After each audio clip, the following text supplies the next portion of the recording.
여러분, 오늘 교회 오실 때 교회 주변이 많이 깔끔해졌지요. 우리 교회당 주변이 이렇게 새롭게 변화되고 있습니다. 교회 외부의 이런 새로운 변화, 이 좋은 변화에 뒤처지지 않는 걸맞는 그런 우리 교회의 내적인 변화의 모습을 우리가 가져야 할 것입니다. 그래서 외부의 여러 가지 건축의 일들이 일어날 때에 우리 내면의 건축의 모습도 함께 일어나야 하지 않겠습니까? 나는 교회입니다. 우리는 에버그린 장로교회입니다.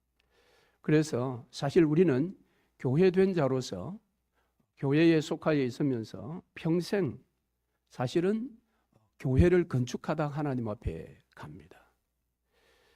지금 말하는 이 교회는 건물 교회를 말하는 것이 아니라 사람 교회를 이야기하는 것입니다. 주의 몸된 교회, 그 사람으로 구성되어져 있는 이 교회를 우리는 한평생 동안 건축하다가 주님의 부르심을 받는다라는 것입니다.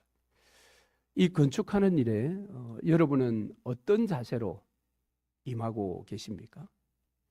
주의 몸된 교회는 주님 오시는 그날까지 매일 건축의 일이 일어나고 있는데 여러분은 그 건축을 그저 구경만 하고 있지는 않는가라는 것입니다.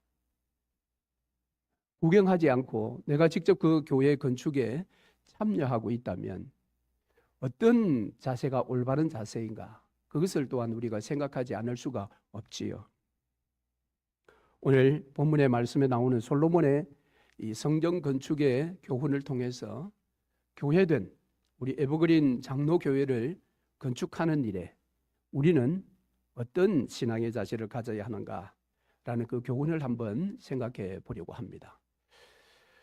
자, 우리 인생을 철이든 이 30대 혹은 20대 후반 그때서부터 우리가 육신의 생명이 끝나는 80이나 90 정도까지의 세월을 놓고 세 부분으로 우리가 한번 나누어 볼 수 있습니다. 그래서 전반기의 나의 인생, 중반기의 나의 인생, 노년기의 그러니까 하반기의 나의 인생 이렇게 나누어 볼 수 있겠지요. 아마 여기 계신 분들은 대부분 다 중반기를 지나고 있거나 아니면 하반기에 접어드신 분들이 대부분일 겁니다. 자, 그러면 여러분의 그 인생의 상반기 또 중반기 하반기 각각의 평점을 매긴다면 상중하중에 여러분 어떤 평점을 드리고 싶습니까? 내 인생의 전반기의 상중하 평점은 무엇이며 중반기의 상중하 평가는 무엇이며 하반기의 내 인생의 상중하 평가는 무엇인가? 그런 평가를 할 수 있는 어떤 기준들이 우리에게 사실은 필요합니다. 그런 기준들을 우리는 오늘 본문에서 한번 찾아보려고 합니다. 그 기준의 세부 내용을 보기 전에 예를 들어 사울의 인생을 보면 사울의 인생을 상중 하로 이렇게 나누어보면 그는 출발부터 하로 출발하는 것 같습니다. 그의 중반기 인생은 하였습니다. 그러니까 그가 마지막 죽을 때도 그 인생은 하로 평가되어집니다. 그러니까 사울의 인생은 하로부터 시작해서 하로 가다가 하로 끝나는 그런 인생이었습니다. 다윗은 어떻습니까? 다윗은 그 인생의 출발을 상으로 출발합니다. 예를 들면 골리앗을 이긴 그의 신앙의 모습, 그러한 것들이 그 인생을 상으로 평가를 합니다. 그런데 그 인생이 한창 중반기에 넘어갈 때에 그 인생은 중으로 평가되어질 수 있습니다. 바세바와의 그런 범죄 때문입니다. 물론 그 범죄를 보면 아니 하로 평가할 수 있지 않느냐라고 생각할 수 있지만 저는 중으로 평가하고 싶습니다. 왜? 그가 나단 선지자의 지적을 받았을 때 즉각 진실로 회개했기 때문에 하가 아니라 그의 인생의 중반은 중으로 저는 평가하고 싶습니다. 그리고 그 인생의 마지막 하반기는 상으로 마무리를 하게 됩니다. 솔로몬에게 약속대로 왕권을 잘 이양하게 되는 그 모습을 볼 때에 상이다. 자, 그럼 오늘 본문에 나오는 솔로몬의 인생은 어떨까요? 솔로몬의 인생은 상, 중, 하 어떤 평가를 내릴 수가 있겠습니까? 솔로몬은 아버지 다윗보다 더 나았을까요? 솔로몬의 사실은 전반기는 상으로 출발합니다. 아버지 못지않은 아주 탁월한 그런 삶을 시작합니다. 그것은 일천번제를 드리고 하나님께서 나타나셨을 때에 그에게 무엇을 원하느냐 물었을 때 그가 구했던 지혜, 그 지혜를 구한 것을 볼 때 솔로몬의 인생의 출발은 상이라고 볼 수 있습니다. 하나님께서도 그것을 상으로 인정하듯이 너가 구하지 않은 부귀와 영광을 너에게 주겠다 그렇게 말씀하지 않았습니까? 다만 너의 아비 다윗같이 너가 행하여 즉 율례와 규례를 잘 지켜 행하면 너의 인생이 계속해서 상으로 갈 수 있을 것이다 라는 그런 약속의 말씀을 그에게 주시기도 했습니다. 자, 그리고 솔로몬의 중반기의 인생은 오늘 본문에서부터 시작되는 성전 건축의 시대였다고 저는 봅니다. 자, 오늘 성전 건축은 그가 왕이 된 지 4년이 지난 때 성전 건축을 시작했다 그렇게 이야기합니다. 자, 이 성전 건축을 하는 솔로몬의 중반기 인생은 상중하중에 어떤 평가를 내릴 수가 있을까요? 그것은 저는 상으로 평가받을 수 있다고 봅니다. 그 근거가 오늘 본문에 나오는데요. 두 가지입니다. 첫째는 성전의 크기입니다. 여러분 2절을 보시면 성전의 크기에 대해서 소개되어져 있죠. 솔로몬 왕이 여호와를 위하여 건축한 성전은 길이가 60규빗이요 너비가 20규빗이요 높이가 30규빗이다. 이 규빗은 이 팔꿈치 끝에서부터 손가락 끝까지의 대강 길이라고 합니다. 그래서 한 45cm 정도 그렇게 이야기를 하는데요.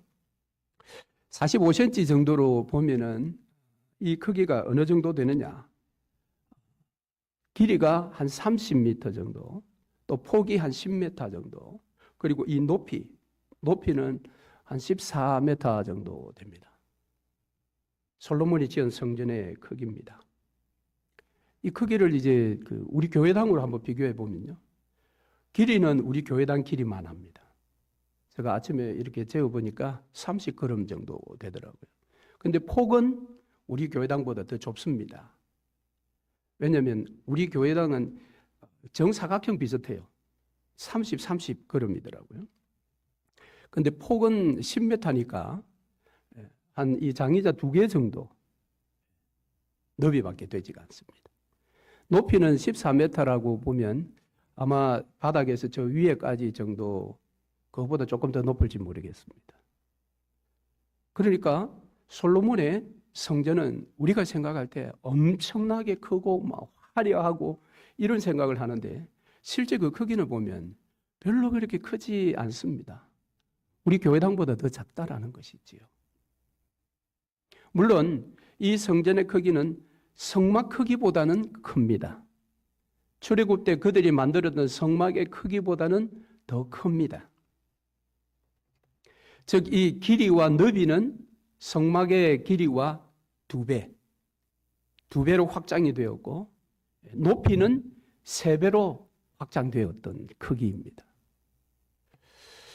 그러면은 솔로몬이 성전을 지을 때에 왜 폭과 너비는 2배 크기로 높이는 3배 크기로 만들었을까요? 그것은 하나님께서 아비 다윗에게 주신 설계도가 그랬습니다. 성막의 크기도 하나님께서 설계도를 주셨던 것처럼 성전에 대한 설계도도 하나님께서 주셨습니다. 다윗이 하나님을 위하여 내가 성전을 짓고 싶습니다라고 했을 때 하나님께서 너는 안 된다라고 했지만 다윗에게 그 설계도를 주셨습니다. 그래서 역대상 28장 19절에 다윗이 이르되 여호와의 손이 내게 임하여 이 모든 일에 설계를 그려 나에게 알려주셨느니라 그랬습니다. 그러니까 지금 솔로몬은 길이와 너비의 2배, 높이의 3배의 성전을 만든 것은 아버지가 하나님께로부터 받았던 설계도 그대로였습니다. 솔로몬이 왕이 된 지 지금 4년이 되었다고 했지요. 다윗 왕의 시대에도 이스라엘의 국력은 최고였습니다. 그것을 무리수 없이 이어받았던 솔로몬이 왕이 된 지 4년이면 국력은 더 커졌을 것입니다. 그렇다면 그 국력에 걸맞게 자신의 명성에 걸맞게 얼마든지 성전을 더 크게 지을 수가 있습니다. 그렇지 않겠습니까? 아니, 우리 교회당 절반밖에 안 된다니까. 이게 우리가 어떻게 생각해야 될까요? 다른 이방 나라에는 엄청난 크기의 신전들이 많이 있었을 것입니다.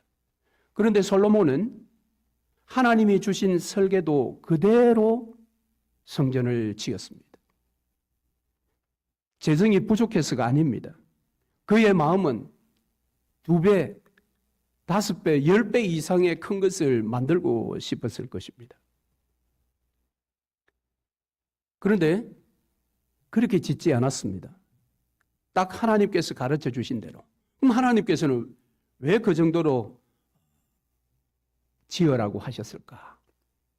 그나마 하나님은 솔로몬의 그 마음을 충분히 이해했다고 저는 생각합니다.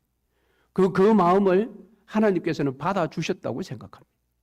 그래서 하나님은 2배와 높이 3배의 크기를 설계도로 만들어 주신 것입니다.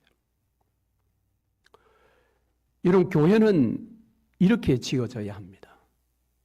교회는 세상이 부러워할 만한 그런 화려하거나 엄청난 크기의 건물을 짓는 것이 하나님이 기뻐하시는 것이 아니라는 것입니다. 성전이 하나님께서 원하시는 크기대로 지어졌던 것처럼 오늘 성전이라고 하는 우리 교회, 우리 에버그린 장로교회, 우리 교회를 우리가 힘을 다하여 건축해 나아갈 때에 크기가 최종 목적이 되어서는 안 된다라는 것입니다. 하나님이 원하시는, 하나님이 계획하시는 뜻을 알고 그 뜻대로 교회를 세워나가야 합니다. 저와 여러분이 그런 교회를 세워나가야 합니다. 물론 현재의 모든 대형 교회는 그럼 다 틀렸다라고 말하는 것은 아닙니다. 우리가 살고 있는 이런 로컬 지역에는 영적인 어떤 흐름이 있습니다. 그것은 하나님의 영적인 역사의 흐름도 있고 악한 사단의 역사의 흐름도 있습니다. 그런 것들을 바라볼 때에 그 지역의 전체적인 어떤 영적인 주도권을 가지기 위해서는 하나님의 몸된 교회 가운데 몇몇은 대형 교회가 필요합니다. 그 지역에 대형 교회가 없이 모두가 죄송합니다. 질이 멸렬한 그러한 교회들만 있을 때에 그 지역의 영적인 주도권을 교회가 갖는다는 것은 쉽지가 않습니다. 그러나 모든 교회의 꿈이 다 대형 교회를 향하는 것은 옳지 않다라는 것입니다. 저도 대학원을 다녔습니다마는 신대원 다닐 때는 매일 점심시간 전에 경건회를 갔습니다. 전 학우들이 모여서 경건회를 갔습니다. 그때마다 설교자가 등장합니다. 그것은 같은 교단에 있는 목사님들이 주로 설교 강사로 씁니다. 그런데 때로는 큰 교회 단임 목사님이 오실 때도 있고 어떤 경우는 개척교회 하시는 목사님이 오실 때도 있습니다. 그런데 죄송하지만 대부분의 우리 신학생들은 개척교회 목사님들의 설교를 귀담아 듣지 않습니다. 무시하는 경향이 있습니다. 몰라도 너무 몰라서 그렇지요. 저 역시도 그런 시절을 보내었습니다. 그런데 실제 목회 현장에 나와서 목회를 해보면 그게 자신의 생각대로 되는 게 아님을 처절히 깨닫게 되는 것입니다. 교회가 크든 작든 그 교회를 책임지고 그 교회의 영혼들을 위해서 목양하는 모든 목회자들은 다 하나님 앞에 위대한 목사들입니다. 그분들이 하는 설교를 하나님께서 사용하십니다. 그런데 인간의 관점으로, 세상의 관점으로 보면 신학생들뿐만 아니라 성도들 역시 그렇습니다. 큰 교회 목사가 설교하면 뭔가 있을 것 같아서 마음을 열고 듣습니다. 그러나 조그만 교회 목사님이 와서 설교하면 처음부터 마음을 닫고 있습니다. 지극히 인간적이지요. 오늘 솔로몬이 더 큰 성전을 지을 수 있지만 하나님의 설계도 그대로 지었다라는 것은 그 인생의 중반기가 상으로 평가받기에 부족함이 없습니다. 두 번째, 그 인생의 중반기를 상으로 평가받았던 것은 그가 이 성전을 건축할 때 건축의 효율성을 따른 것이 아니라 거룩성을 추구했다라는 것입니다. 7절 말씀해 보시면 재미있는 말이 있습니다. 이 성전을 건축할 때에 돌을 그 뜨는 곳에서 다듬고 가져다가 건축하였으므로 건축하는 동안에 성전 속에서는 방망이나 도끼나 모든 철 연장 소리가 들리지 아니하였다. 성전을 지을 때 필요한 모든 자재, 돌로서부터 필요한 모든 자재들을 그 성전 건축하는 그 공간 안에 가져와서 제작을 한 것이 아니라 이미 채석하는 채석장에서 규격대로 다 만들어서 가지고 와 어떻게 보면 조립한 모양입니다. 그래서 그 성전에서는 방망이나 도끼나 철 연장 소리가 들리지 않았다. 여러분, 이것만큼 비효율적인 것이 어디 있습니까? 요즘 모르겠습니다만은 솔로몬 시대에 그 길이를 정확하게 재어서 재단했다고 해도 그게 가지고 와서 서로 맞추면 그게 이가 딱 맞을 리가 있겠습니까? 그러면 거기에서 다시 다듬는 것이 아니라 다시 채석장으로 가져가서 규격을 새로 만들어 왔다라는 겁니다. 건축학적으로 보면 이건 매우 비효율적이고 미련한 방법입니다. 그런데 솔로몬은 왜 이렇게 했을까요? 그는 성전 안에서 이와 같은 방망이나 도끼나 철 연장 소리 나는 것을 원치 않았습니다. 왜? 그곳은 하나님이 계시는 곳이기 될 것이기 때문입니다. 이 솔로몬의 신앙을 여러분 보십시오. 그는 성전은 일반 건물, 왕궁과 완전 다른 것을 그는 알고 있습니다. 교회 안에서는 결코 그런 연장의 소리, 세상의 소리가 들려져서는 안 된다라는 것을 여기에서 우리는 교훈 받을 수가 있습니다. 솔로몬은 이 성전을 다 건축하고 나중에 그가 하나님 앞에 기도할 때에 그 성전에 대한 정의를 하나 내렸는데 그것은 성전은 기도하는 집이다라는 것입니다. 그래서 하나님, 당신의 눈과 당신의 마음을 기도하는 이 장소 성전에 언제나 두어달라고 그렇게 강구하게 되었습니다. 이스라엘의 실패는 어쩌면 여기에 있었습니다. 솔로몬이 그토록 하나님이 계시는 성전을 성전답게 거룩하게 만들어가기를 원했지만, 그래서 이 성전을 오직 기도하는 집으로 만들기를 그렇게 원했지만, 이스라엘 백성들은 그 성전을 기도하는 집의 용도로 사용하지 않았습니다. 그래서 그 용도를 저버림으로 솔로몬이 지은 성전은 무너져 내렸고 그들은 바벨론의 포로로 끌려갔습니다. 하나님의 은혜로 포로의 시대가 다 끝나고 돌아와서 스룹바벨 성전이라는 또 하나의 성전을 만들었지만 여전히 그 성전은 기도의 집의 용도로 사용되지 않았습니다. 그 흐름이 주님이 오시는 그때까지 이어져서 주께서 그들이 이 성전을 강도의 소굴로 만들었다라고 채찍을 드셨습니다. 신약의 성전이라고 하는 교회, 우리 에버그린 장로 교회에서는 어떤 소리가 많이 들리십니까?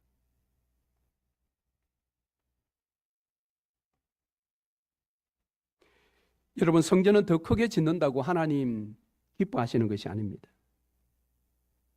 하나님 말씀하신 대로 설계도 그대로 지어야 하는 것입니다. 그렇게 짓되 그것은 거룩하게 지어져야 합니다. 그러니까 이 두 가지는 성전을 짓는 일에 있어서 다 만족시켜야 하는 것입니다. 건물 성전을 짓는 것이 이와 같았다면 오늘 교회 성전, 사람 성전인 에버그린 장로교회를 우리 모두가 세워가고 있는 중이라면 오늘 우리의 자세는 어떠해야 하겠습니까? 물론 이 사람 성전도 더 크면 좋죠. 더 많은 사람이 구원을 받아야 한다라는 그 관점에서 보면 일면 일리는 있습니다. 그러나 많은 사람을 구원하기 위해서 그 문턱을 낮추어 버린다면 많은 사람은 모였는데 그들 가운데 하나님의 거룩이 없는 인간의 사교 클럽과 같은 그런 공동체가 얼마든지 될 수가 있습니다. 그래서 우리가 추구해야 할 에버그린 장로교회 건축이라는 것은 많은 사람을 모으는 그런 건축이 아니라 하나님의 뜻대로 하나님의 거룩하심을 쫓아 영혼들을 더 많이 구원하여 주님께 영광을 돌려야 하는 것입니다. 큰 교회가 아니라 거룩한 교회가 되어야 합니다. 자, 그러면 이와 같은 교회를 건축할 수 있는 방법은 무엇일까요? 자, 그 방법은 솔로몬 같은 이 헌신은 절대적으로 필요합니다. 그러나 이 헌신보다 더 중요하고 더 앞선 것이 있습니다. 그것이 무엇인가 하면 아버지의 뜻을 알고 그 뜻에 순종하는 것입니다. 자, 그것이 오늘 본문 11절에서 13절까지의 이야기입니다. 성전 건축을 마친 솔로몬에게 하나님께서 나타나셔서 주의 법도와 율례와 계명을 지키는 순종이 필요하다고 이야기합니다. 그렇게 순종할 때만이 이 성전이 성전다워지고 이 성전을 통해 하나님께서 영광을 받으실 것이라고 말하고 있습니다. 그러니까 오늘 이 11절부터 13절의 말씀은 건축하는 건물을 세우는 것보다 더 중요한 것이 있다라는 겁니다. 건물을 세우는 그 자체가 목적이 되거나 그것이 우상이 되어서는 안 된다라는 것입니다.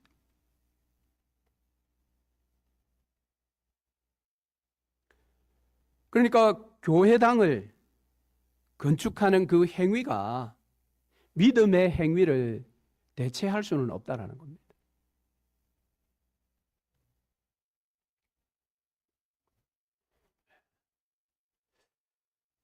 어떤 분들은 그런 이야기를 하는 분들이 있지요. 흔치는 않습니다. 내가 저 교회를 건축했어. 목회자가 그런 이야기 할 때도 있고 교회 중직자가 그런 이야기를 할 때가 있습니다. 그러나 성전이나 교회를 건축하는 그 자체가 목적이 되어서는 안 된다는 것입니다. 자칫 잘못하면 시작은 영으로 했지만 육으로 마치는 경우들이 허다합니다.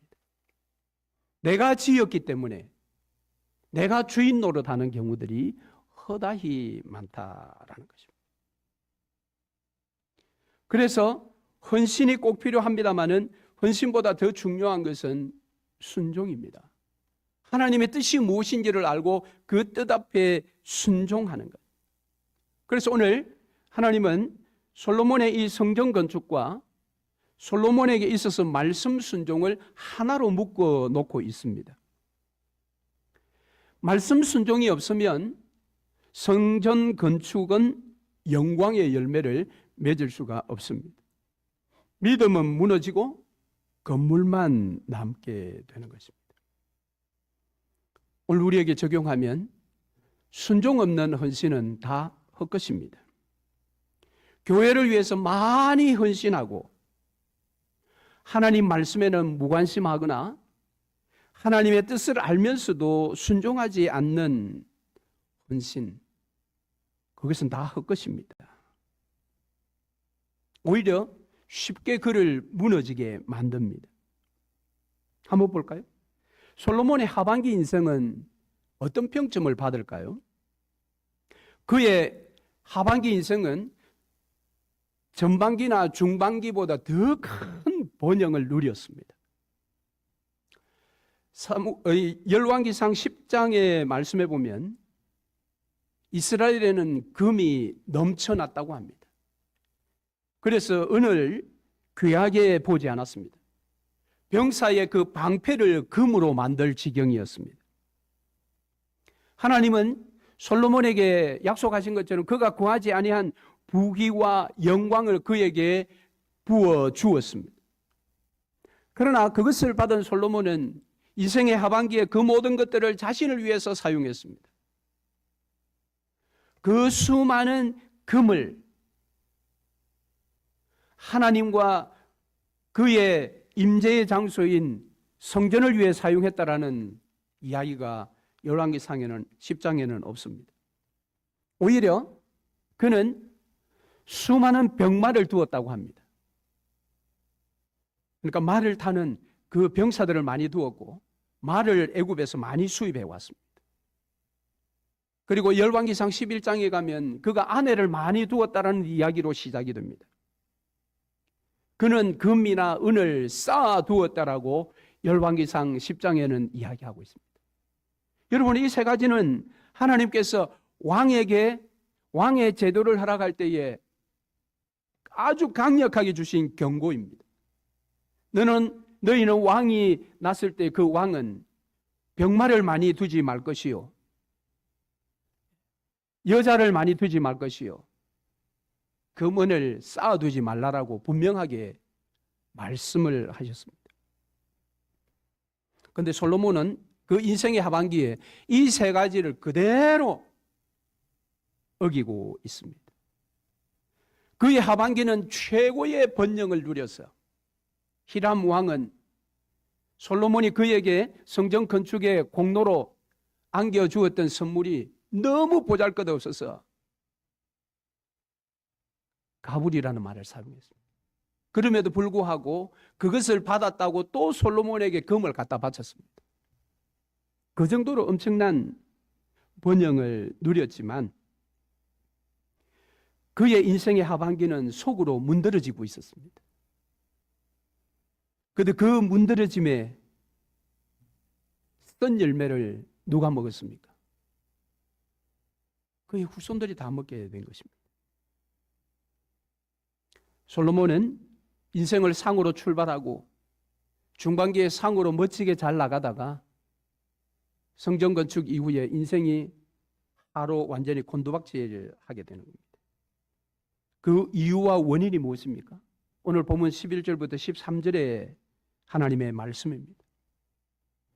즉 그는 순종이 없는, 하나님의 말씀에 대한 관심과 그 뜻에 대한 순종이 없는 헌신, 그 헌신으로 그 인생의 하반기는 하로 평가되어질 수밖에 없습니다. 사무엘상 15장 22절, 순종이 제사보다 낫고 그랬습니다. 사실 12절의 말씀, 법도를 따르며 율례를 행하며 모든 계명을 지켜 그대로 행하라라는 12절의 말씀은 솔로몬에게 경고가 아닙니다. 솔로몬을 사랑해서 주신 말씀입니다. 너가 지금 누리고 있는 이 복을 영원히 누리기 위해서 이것을 기억하라라는 하나님의 사랑의 말씀이요, 약속의 말씀이었습니다. 그런데 그는 그 하나님의 사랑의 말씀을 잊어버렸습니다. 이 언약의 약속의 말씀을 그가 잊어버리고 어김으로 그만 망한 것이 아닙니다. 그 자손들이 함께 망했습니다. 솔로몬이 죽은 이후에 이스라엘은 남과 북으로 분열되었습니다. 각각의 세월을 보내다가 북이스라엘은 약 250년 만에 나라가 완전히 망해버리고 사라졌습니다. 남유다는 150년을 더 이어갔지만 그들은 바벨론포로 생활을 하게 되었습니다. 그럼에도 불구하고 그들 스스로는 이 문제를 해결할 수가 없었습니다. 그래서 하나님께서 인간의 몸을 입고 이 땅에 오셨습니다.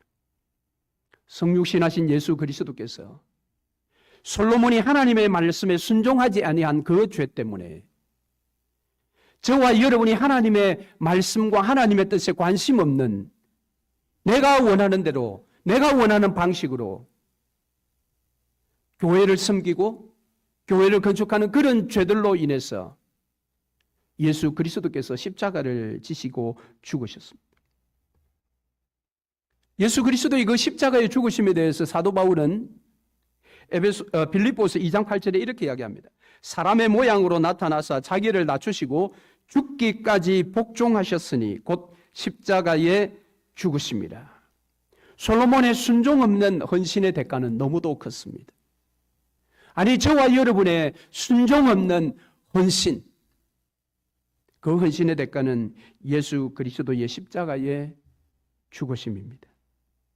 이를 알면서도 오늘을 우리가 교회를 건축하며 교회를 세워가는 그 일에 오늘도 내가 헌신한다고 하면서 하나님의 뜻이나 하나님이 원하시는 방식을 생각하지 아니하고 내 뜻이나 내 원하는 방식, 그것으로 교회를 섬긴다고 열심을 내는 그 열심은 오히려 또다시 예수를 십자가에 못 박을 수가 있습니다.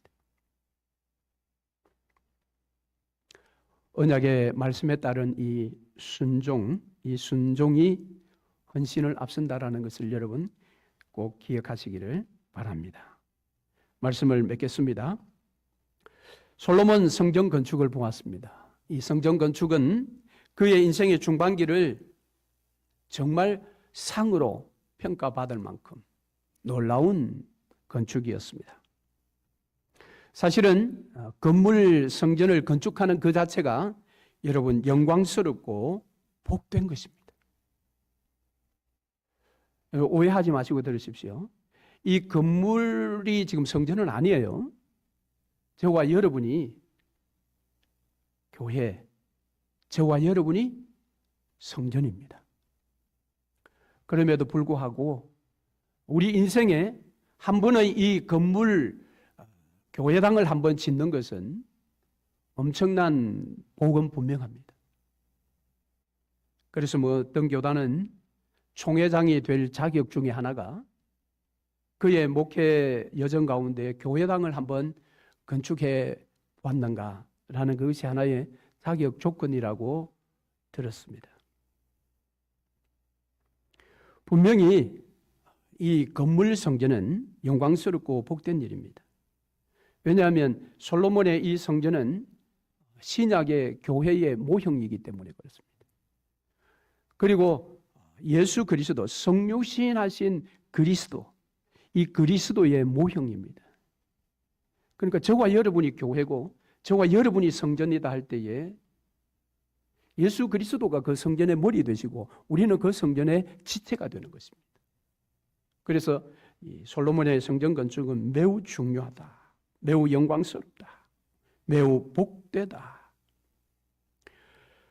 마찬가지로 오늘날 제가 말씀드린 우리가 에버그린 장로 교회다라고 했을 때 주변의 환경에 이 놀랍고 아름다운 변화에 뒤처지지 않는 우리 에버그린 장로 교회로 우리가 함께 교회를 세워가야 되는데, 이 새롭게 세워가야 될 때에 무관심하고 무헌신하는 그런 모습이 아니라 우리가 모두가 다 발벗고 헌신해야 합니다.